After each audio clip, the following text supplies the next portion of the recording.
प्रधानमंत्री जी अभी जापान की यात्रा पर गए हुए हैं। इसके बाद चीन में शंघाई सहयोग संगठन की बैठक को अटेंड करेंगे। तो ये काफी ज्यादा चर्चा में है, और क्योंकि इंडिया और जापान के काफी अच्छे संबंध रहे हैं, और इससे रिलेटेड क्या क्वेश्चन बन सकते हैं, क्या क्या इंडिया और जापान के संबंधों में चुनौतियां हैं और उनको कैसे निपटा जा सकता है, इस सब से रिलेटेड जो यूपीएससी और स्टेट पीसीएस में कैसे क्वेश्चन बन सकते हैं, उनका कैसे समाधान किया जा सकता है और कैसे एक बेहतर आंसर लिखा जा सकता है, उन सभी मुद्दों पर डिटेल से बात करेंगे। देखिए, ये है इंडिया और जापान का जो समिट हुआ है अभी, इसमें है, ये टोक्यो में हुआ है अगस्त 2025 में। इसमें यही बात की गई है कि इंडिया के पास क्या है ताकत।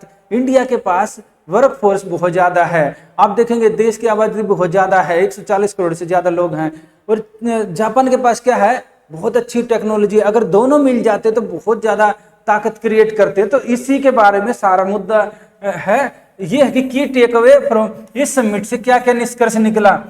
सबसे पहला है इकोनॉमिक सिक्योरिटी के बारे में पहल की गई। इसमें है कि ज्वाइंट इनिशिएटिव किए गए, जिसमें सेमीकंडक्टर याद रखना, हमने पहले भी वीडियो में बताया था कि सेमीकंडक्टर का यूज मोबाइल फोन से लेकर इसके अलावा जो सोलर पैनल है, कंप्यूटर चिप्स, इन सब में होता है ये। इसके अलावा क्रिटिकल मिनरल को लेकर अभी चीन से भी बात चल रही है। चीन ने इंडिया के लिए उसका एक्सेस दिया है, यानी इंडिया को जो एक्सपोर्ट था, एक्सपोर्ट के लिए बैन लगा रखा था, अभी वो बैन हटा दिया है।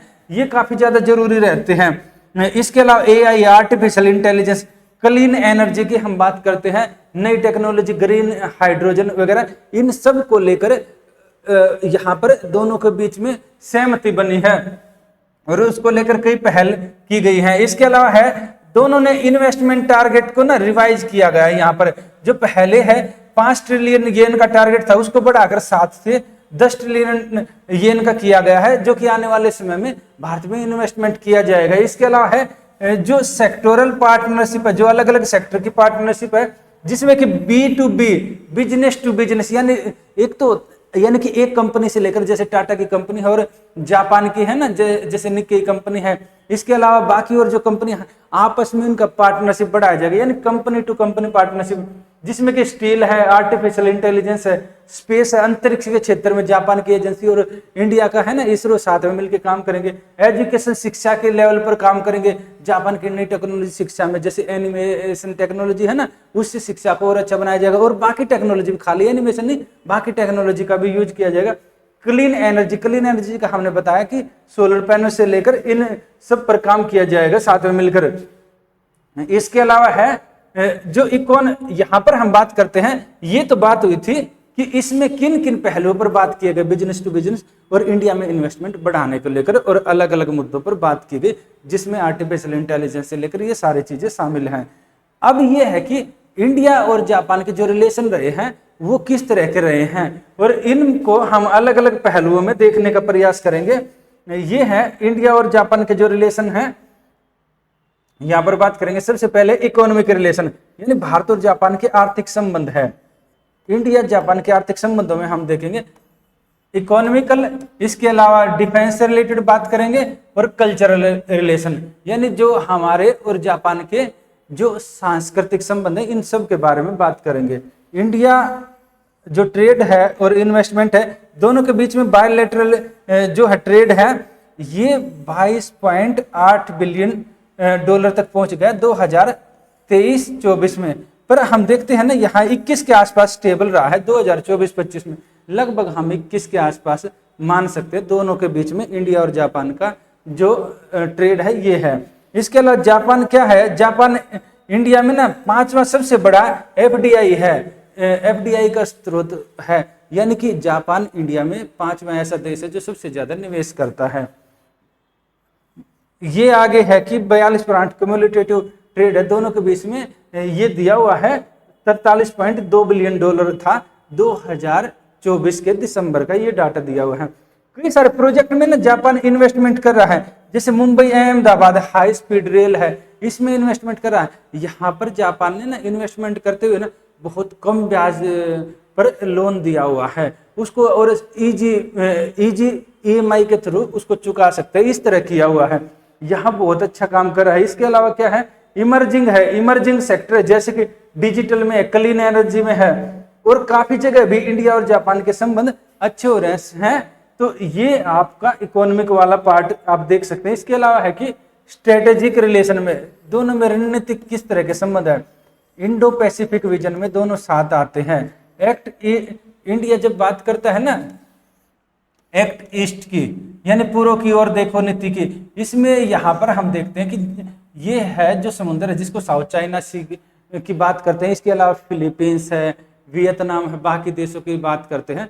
तो वहां पर क्या रहेगा ना, वहां पर दोनों के जो हित हैं एक जगह मिल जाते हैं और चाइना को यहाँ पर काउंटर करने का रहता है। और फ्री ट्रेड की बात करते हैं और दोनों क्या करते हैं, स्टेबल और रूल बेस्ड इंडो पैसिफिक की बात करते हैं। ये नहीं है कि चाइना बार बार किसी देश को धमकाकर बोलता रहे कि ये हमारा पार्ट है, ये समुद्र हमारा है, उसके दोनों खिलाफ हैं।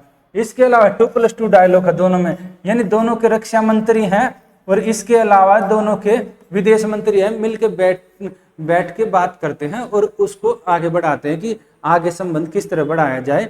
इसको लेकर 2+2 डायलॉग इंडिया ने शुरू कर रखा है, तो उसमें काम करते हैं। इसके अलावा सिक्योरिटी फ्रेमवर्क दोनों ने क्या कर रखा है, दोनों ने ज्वाइंट डिक्लेरेशन सिक्योरिटी का किया है, ये 2025 में किया है। इससे ये किया है कि आने वाले फ्यूचर में दोनों के जो स्ट्रेटेजिक यानी रणनीतिक और सिक्योरिटी सुरक्षा से संबंधित है, ये तो दोनों के ज्यादा से ज्यादा अलाइन हो, दोनों आगे साथ में बढ़ सके, इसको लेकर यहाँ पर ज्वाइंट डिक्लेरेशन की बात हुई है। इसके अलावा है जो मालाबार एक्सरसाइज है, इसके अलावा जीमैक्स है, यहाँ पर भी दोनों ना साथ में काम करते हैं। मालाबार एक्सरसाइज ना यहाँ पर होती है, इसमें इंडिया जापान के साथ मिलकर भी काम करता है। इसमें एक देश जापान भी आता है मालाबार एक्सरसाइज में, तो यहाँ भी काम करते हैं। इसके अलावा है यूनिकॉर्न नेवल है, यहाँ पर भी जापान के साथ मिलकर काम करते हैं। यानी इंडिया और जापान कई जगह अलग अलग एक्सरसाइज मिलकर करते हैं, जिससे कि इंडिया और जापान के हित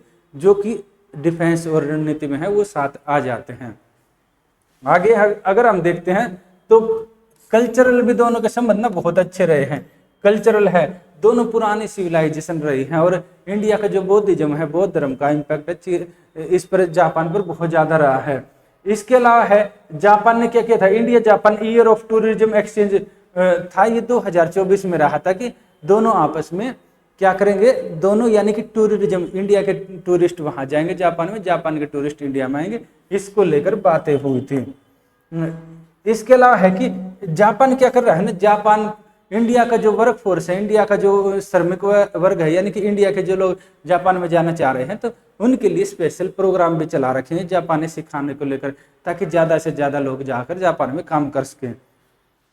ये कुछ चैलेंज भी हम देखते हैं, सिर्फ दोनों के बीच में सहमतियां नहीं है, कुछ चैलेंज भी है। जैसे अगर हम ट्रेड की बात देखें ना, तो ट्रेड में है, इसके अलावा बिजनेस है और इंडस्ट्री में है। ट्रेड में ना सबसे ज्यादा ये है कि इंडिया में ना जो वर्कर है वो स्किल्ड नहीं है, जबकि जो कंपनियां होती है ना वो काफी ज्यादा स्किल्ड वर्क फोर्स को मांगती है।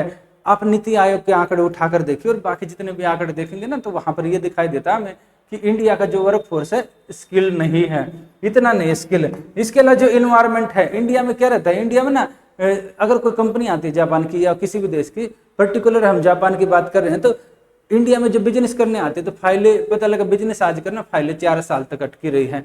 तो यानी कि ब्यूरोक्रेटिक लेवल पर भी बहुत ज्यादा रेड टेपिज्म है। इसके अलावा इंडिया और जापान की जो कंपनियां हैं उनके बीच में ना बहुत ज्यादा मतलब गहराई से, बहुत गहराई वाले लेवल पर ना बहुत ज्यादा अभी पार्टनरशिप नहीं शुरू हो पाई है। कुछ ही कंपनियां हैं जिनमें पार्टनरशिप है। इसके अलावा है स्ट्रेटेजिक, अगर हम रणनीतिक संबंधों की बात करते हैं और इनके चैलेंज की, तो चैलेंज में क्या आता है, दोनों की ना जो प्राथमिकताएं हैं अलग अलग हैं। इंडिया की प्राथमिकता क्या है, इंडिया नॉन अलाइनमेंट की बात करता है कि हम अमेरिका से भी बात करेंगे, हम रसिया से भी बात करेंगे, जबकि जापान का केस में क्या है ना, रसिया की बजाय ना उसकी ज्यादा अलाइनमेंट है अमेरिका के साथ। हम इसके अलावा हम यूक्रेन वार में भी हम देखेंगे ना, जापान यूक्रेन की फेवर में बात कर रहा है, जबकि इंडिया न्यूट्रल बात कर रहा था। भाई ठीक है, आपको मिलके बैठ के बात करनी चाहिए जिससे समाधान हो सके। इंडिया में क्या है, जो इम्प्लीमेंटेशन ऑफ डिफेंस प्रोजेक्ट है, इंडिया में अगर कोई रक्षा समझौता किया गया है किसी देश के साथ, तो उनका क्रियान्वयन ना बहुत स्लो, धीरे धीरे होता है। इससे क्या रहता है ना, इससे कई सारे लोग और बाकी देशों में ना इतना स्लो प्रोसेस से ना परेशान हो जाते हैं। तो ये भी एक काफी बड़ी बात है जो कि इंडिया और जापान के जो संबंधों में ना जो रणनीतिक संबंध है वहां पर अड़चन पैदा करते हैं। इसका समाधान ये हो सकता है कि जैसे क्वाड है और G20 समिट है, वहां पर क्या रहता है, वहां पर दोनों साथ में मिलकर ना बैठ कर सकते हैं, बैठकर बात करते हैं, अलग से भी मीटिंग होती है समिट के, तो उनको बढ़ावा दिया जा सकता है इसके, और इनमें ना दोनों के हितों को एक जैसी दिशा में बढ़ाया जा सकता है इनमें बैठकर। जो पैसिफिक है, जैसे कि फ्री इंडो पैसिफिक है, जो इंडो पैसिफिक है ना, भारत है, ये भारत है, इसके आसपास ये प्रशांत महासागर है। आगे चलने के बाद आप देखेंगे तो यहाँ पर अमेरिका है, यहाँ पर आप देखते हैं ऑस्ट्रेलिया, यहाँ जापान है। तो यहाँ क्या है ना, जो इंडो पैसिफिक का कंसेप्ट है, यहाँ फ्री की बात करता है, ये है free and open Indo Pacific की। यहाँ पर दोनों के हित साझा मिल जाते हैं, क्योंकि यहाँ चीन काफी ज्यादा यहाँ पर बोलता है, दादागिरी करता है, तो उसको लेकर। इसके अलावा है इंडिया और जापान को क्या करना चाहिए ना, छोटे प्रोजेक्ट पर ज्यादा फोकस करना चाहिए, ताकि जो अचीवेबल हो और जिनको जल्दी से प्राप्त किया जा सके। इससे दोनों के बीच में ना और समझ ज्यादा अच्छी डेवलप होगी। आगे हम देखते हैं जो इम्प्लीमेंटेशन और कल्चरल लेवल पर जो इश्यू आते हैं ना, उनको देखते हैं। जैसे प्रोजेक्ट डिले होते हैं, आप देखेंगे ना, मुंबई इलाहाबाद है, जो मुंबई और जो है ये अहमदाबाद का है, जो हाई स्पीड रेल है, जो प्रोजेक्ट है, ये बहुत स्लो चल रहा है। कभी इन्वायरमेंट की क्लियरेंस नहीं मिलती, कभी कोई समस्या आ जाती है, कभी कोई समस्या आ जाती है, तो इस तरह का इशू आता है। तो ये इशू बार बार आ रहे हैं, प्रोजेक्ट डिले होता है, जिससे बाकी देश विशेषकर जापान की कंपनी ना बाहर भागने की तरफ दौड़ती है, सोचती है यहाँ नहीं इन्वेस्टमेंट करे, यहाँ इन्वेस्टमेंट करे तो फंस जाएंगे। इसको लेकर क्या किया जा सकता है कि हाई लेवल मॉनिटरिंग कमेटी बनाई जा सकती है, जिससे कि अननेसेसरी जो हर्डल हैं उनको दूर किया जा सकता है, ये किया जा सकता है। इसके अलावा कल्चरल बैरियर है।